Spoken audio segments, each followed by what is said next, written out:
Toke ni. Apa dia bawa sampai besin-besin bawanya? Dia pakai besin lah. Aduh, guni tak ada bawa besinnya. Kamu perali siapa ni sebenarnya ni?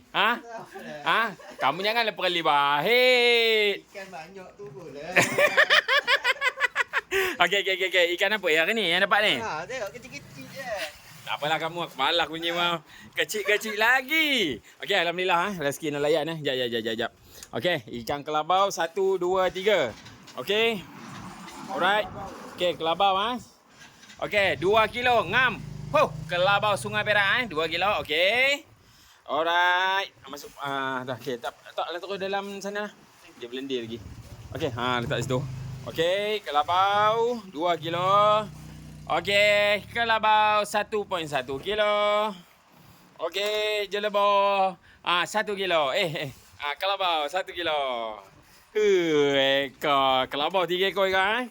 Okey, ni tenggalan orang panggil, orang Perak kata apa? Tenggalan selipar 650 gram.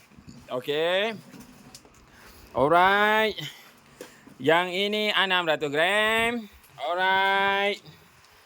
Yang ini 500 gram. Ni timbang sekali. Tak sekali. Tengok tiga.